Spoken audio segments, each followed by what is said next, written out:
ഈ ഗാന്ധിയുടെ സാമ്രാജ്യവിരുദ്ധമായ, മതനിരപേക്ഷമായ, ജനാധിപത്യനിഷ്ഠമായ, സമത്വാധിഷ്ഠിതമായ ദേശീയ ഭാവനയോട് ഹിന്ദുത്വം എന്ത് നിലപാടാണ് എടുത്തത് എന്നതുകൂടി ഇവിടെ ഓർക്കണം. ഹിന്ദുത്വം ഈ ദേശീയ ഭാവനയോട് എടുത്ത നിലപാട് സമ്പൂർണമായി ഈ ദേശീയതയെ അകമേ തകർക്കുക എന്നതായിരുന്നു. അത് ബ്രിട്ടീഷുകാരോട് സഹകരിച്ചുകൊണ്ട് നടത്തിയ ഒത്തുതീർപ്പുകളുണ്ട്, ദേശീയ പ്രസ്ഥാനത്തെ മതാത്മകമായി വിഭജിക്കാൻ നടത്തിയ ശ്രമമുണ്ട്, ഏറ്റവും ഒടുവിൽ ഗാന്ധിയുടെ വധം വരെ ഉണ്ട്. 48 ജനുവരി 30 ഗാന്ധി കൊല്ലപ്പെടുന്നത് ഗോഡ്സെയുടെ ഒരാളുടെ തലയിൽ ഉദിച്ച ചെറിയ ഒരു കുബുദ്ധി കൊണ്ടൊന്നും അല്ല. ഇന്ത്യയിലെ ഹിന്ദുത്വത്തിന്റെ രാഷ്ട്രീയ വീക്ഷണത്തിന്റെ അവസാനത്തെ ഒരു ആവിഷ്കാരമായിരുന്നു ഈ ഗാന്ധി വധം എന്നത്. അത് ഒറ്റക്കൊരാളൊന്നുമല്ല കേട്ടോ.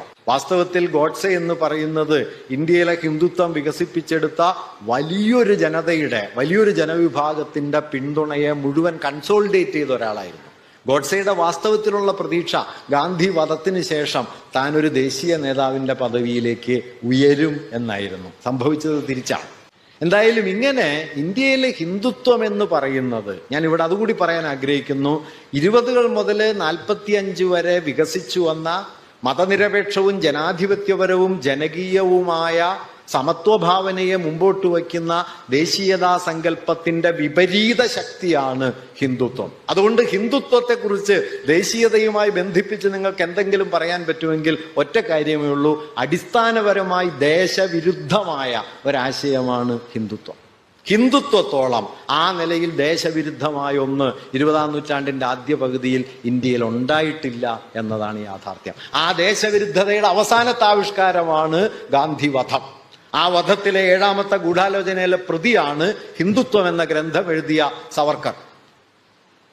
ഗാന്ധിയെ കൊലപ്പെടുത്തുന്നതിന് മുമ്പ് ജനുവരി 14-നും ജനുവരി 17-നും ഗോഡ്സെയും നാരായണ ആപ്തെയും ദിഗംബർ ബഡ്ഗയും ചേർന്ന് സവർക്കറെ കാണാൻ പോകുന്നുണ്ട്.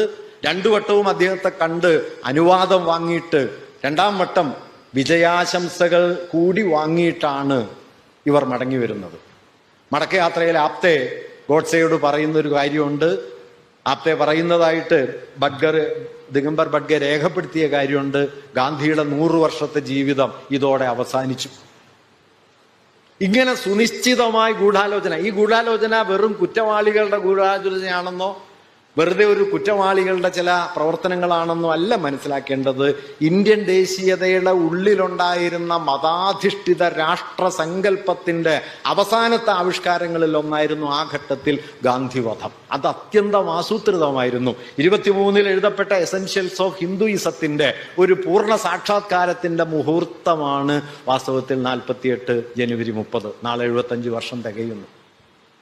അതുകൊണ്ട് വാസ്തവത്തിൽ ഹിന്ദുത്വം എന്ന് പറയുന്നത് നമ്മുടെ ദേശീയ ഭാവനയുടെ വിപരീത രൂപമായി പ്രവർത്തിക്കുകയും ആ വിപരീത രൂപത്തെ അതിൻ്റെ പരമാവധിയിലേക്ക് കൊണ്ടുപോകാൻ അക്കാലത്ത് ബ്രിട്ടീഷുകാരുമായി ഐക്യപ്പെട്ടുകൊണ്ടും ദേശീയ പ്രസ്ഥാനത്തെ മതാധിഷ്ഠിതമായി വിഭജിച്ചുകൊണ്ടും മതവിദ്വേഷത്തെ രാജ്യത്തുടനീളം പടർത്തിക്കൊണ്ടും. ഒരു കാര്യം കൂടി ഞാൻ പറയാം, ഗാന്ധിയുടെ വധം ഇല്ലായിരുന്നു എങ്കിൽ സ്വതന്ത്ര ഇന്ത്യയിൽ ആദ്യത്തെ ഗവൺമെന്റ് എത്ര കാലം തുടർന്ന് നിലനിൽക്കുമായിരുന്നു എന്നത് വളരെ സംശയാസ്പദ. വാസ്തവത്തിൽ ഗാന്ധി തന്റെ ചോര കൊണ്ട് ഉറപ്പിച്ചെടുത്ത ഒന്നാണ് ഇന്ത്യയിൽ ആദ്യത്തെ ഭരണകൂടം. ആ ചോരയുടെ ബലമില്ലെങ്കിൽ നിൽക്കൂലായിരുന്നു. ആ ചോരയുടെ ബലത്തിലാണ്. അതൊന്നും ഇക്കാലം കഴിഞ്ഞ് തിരിഞ്ഞു നോക്കുമ്പോൾ നമുക്ക് മനസ്സിലാവില്ല.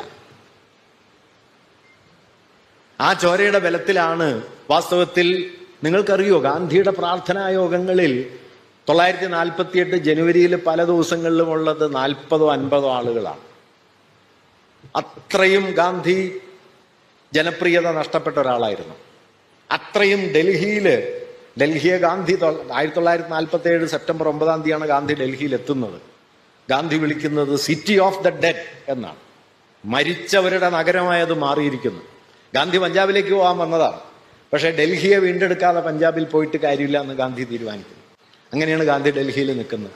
ആ രാജ്യത്തെ വീണ്ടെടുക്കുക എന്നുള്ളത് ചെയ്യാതെ വാസ്തവത്തിൽ ഈ രാഷ്ട്രത്തെ വീണ്ടെടുക്കാൻ കഴിയില്ല എന്ന് തിരിച്ചറിഞ്ഞിട്ടാണ് ഗാന്ധി സെപ്റ്റംബർ 13-ന് നിരാഹാരം ആരംഭിക്കുന്നത്. 5 ദിവസത്തെ നിരാഹാരം കൊണ്ട് ഡൽഹിയെ തിരിച്ചു പിടിക്കുന്നത്.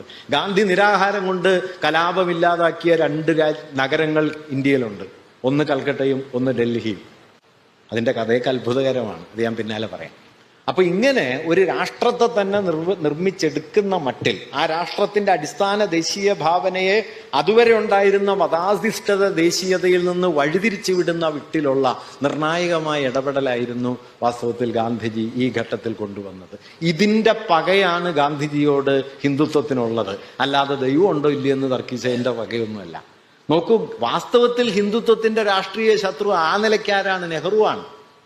കാരണം ദൈവവിശ്വാസം ഇല്ലാത്ത, ആധുനികതയിൽ വിശ്വസിക്കുന്ന, ഇതുമായി പാരമ്പര്യത്തെ മാനിക്കാത്ത, എല്ലാ നിലയിലും ഇതിനെതിരെ നിൽക്കുന്ന ഒരാൾ നെഹ്റു ആണല്ലോ. നെഹ്റുവിനെ കൊല്ലുന്നില്ലല്ലോ, നെഹ്റുവിനോട് ഈ ഗോസിപ്പ് പറയുന്നല്ലാതെ നെഹ്റുവിനോട് ഈ ശത്രുതയില്ല. ശത്രുത ഗാന്ധിയോടാണ്. കാരണം ഗാന്ധി ഇവരുടെ രാഷ്ട്രീയ യുക്തിയെ അതിനുള്ളിൽ ചെന്ന് യുദ്ധം ചെയ്ത് ഒപ്പിച്ച ആളാണ്. നെഹ്റു അതിൻ്റെ അകത്ത് കയറിയിട്ടല്ല യുദ്ധം ചെയ്തത്. നെഹ്റു പുറത്തുനിന്ന് സെക്യുലറിസം പറയായത്. ഗാന്ധി പറഞ്ഞു, ഇതല്ല രാമൻ, ഇതല്ല ദൈവം, ഇതല്ല രാഷ്ട്രം എന്ന് പറയുക മാത്രമല്ല, ഇന്ത്യയിലെ മഹാഭൂരിപക്ഷം മനുഷ്യരെയും അതിലേക്ക് കൂട്ടിയിണക്കുകയും ചെയ്തു.